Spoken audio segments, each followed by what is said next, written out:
So I try not to say, don't put them in the sun, because that actually only makes your scars redder. And then, like I said, I'm actually going through a treatment right now with this one girl. It's like an enzyme treatment. I found her through scar tattooing, because she can do camouflaging to make the scars look like it's your skin tone. But she says, I want to address the issue. Like, scar is still skin, it's tissue. Like, we can still, change it. And I will say she has changed it a lot, even in my face, everything. Like, my scarring from my lift is so light, so light. But so she's like, it's an enzyme treatment that helps with blood flow and lymphatic system, and it's more of a restoring process from the inside out, versus microneedling does a lot of micro injuries on the top layers of your skin, but it doesn't help go all the way in. So it's what's the point of it to do it? Microneedling, you do the top part of your skin, but underneath is still crap. So I have this little sunspot right here, and I'll go get lasers or microneedling, and it'll go away, right? Because they basically just blasted that pigment up and dispersed it, right? But it's still attached all right here. And over time, it just comes right back.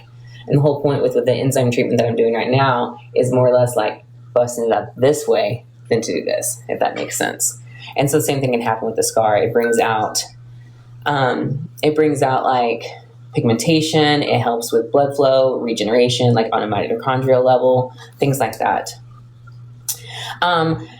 If I am not a big fan of tattoos on the scars, because especially tummy tuck scars, because to me, when you get this big old scar across right here, you don't want people to see your tummy tuck scar. But to me, you just said, hey, I got a tummy tuck because here's this giant ass scar perfectly placed on a tummy tuck line.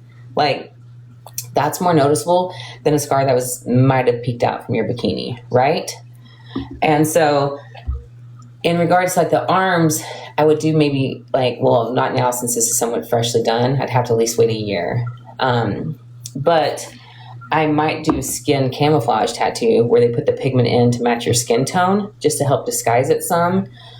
But I wouldn't put sleeves on my arms just to cover up the scars. It's not that serious, because I don't mind talking about them, And I think a lot of people don't talk about their surgery.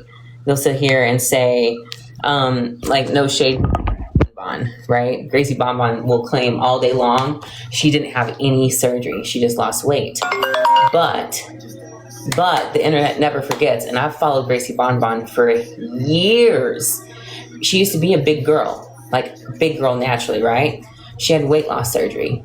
I don't give a damn about weight loss surgery either. Have it, it's a tool. Just use it properly. But there's I think it's even still on her Twitter. If you go far enough back, you see her laparoscopic surgery scars, right?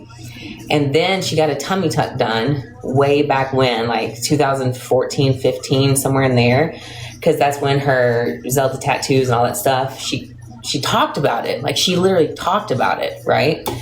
And then she kind of gained weight, which everyone does. You're going to be fluctuating. But she went in and got so much surgery done elsewhere. And a lot of these things are also body filters, I've come to see, in a lot of her stuff too. But you can tell she's done so much to her behind that the fat transfers are starting to migrate to her hamstrings. And she wants to claim that that's normal and lipedema. And it's if that's lipedema, yes, I'm not saying you don't have lipedema, but don't say that your rear is 100% natural. You know what I'm saying? If you're going to do this stuff, be upfront with it. Hey, I'm upfront. I had a tuck. I had skin removal. I had lift and then plants done after I lost everything. But that's just part of it. Just be upfront with it. Don't be no, this ain't no BBL. Girl, your cheeks don't move and they are solid rocks. Or your cheeks are so big and nothing else matches. You say you work out at the gym, but you can't do a single exercise properly. There ain't no way. Just be, you know what I'm saying? Just be open. That's my biggest, okay, there you go. There's my rant. I would love to go to Egypt. I would love to go to Egypt. I'd like to go to Israel too.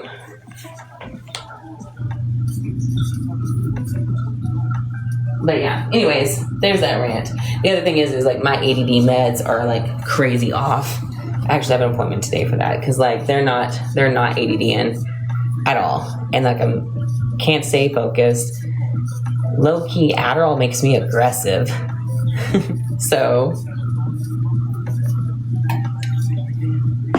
I got to get back on Ritalin. That's the one that does better for me. What is that? Doritos? Let's see here.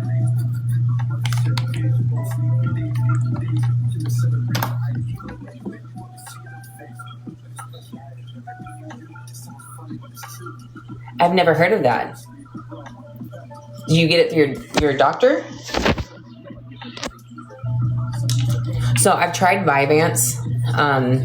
Vyvanse made me, thank you, very like not there. I would say numb. Like I was just like a shell. I was a shell of a person, and I could feel that I was a shell of a person until something happened, and there was like a switch, and then I was ready to fight, right?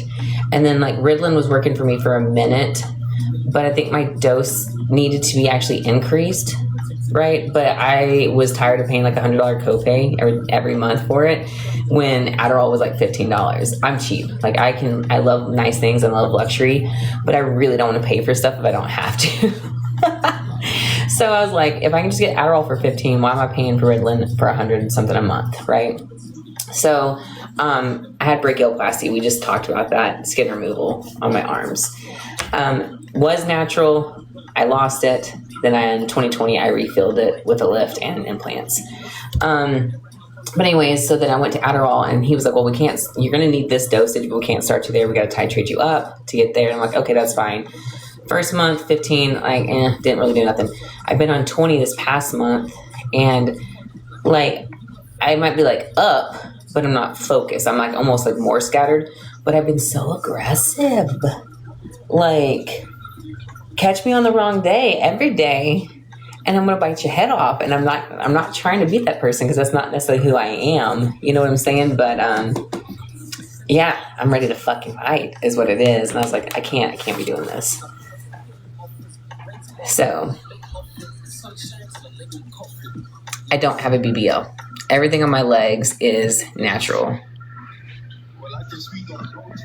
So, and then, hang on a second. Go back up. What do I think about GLP-1 injections? I don't have a problem with them. Oh my gosh. It said I have a violent warning. I was teasing TikTok. I was just talking about emotions. Chill out, bruh. So I feel like GLP-1, like semaglutide, tirzepatide, retatrutide, I think there's a place in the market for them. I think if used properly, responsibly, like there's some people literally can't turn off the food noise. And I think it's great to be able to turn off the food noise. I think you should take it slow.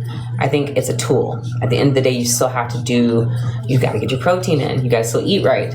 You still have to do some exercise, and you still got to get your water in. You know what I'm saying? My sister is now on tirzepatide, right? And so she's lost 15 pounds, but she was having some like super inflammation in her knees and her ankles. Like she's a teacher. She's on her feet all day long. And it was getting to the point like it was getting really painful, and same thing with her back.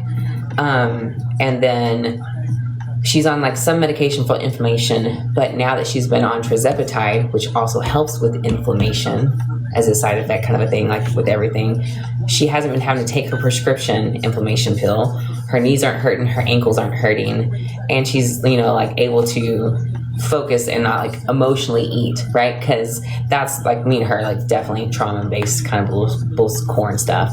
But like you eat for comfort, you eat, and that's not helping you in situations.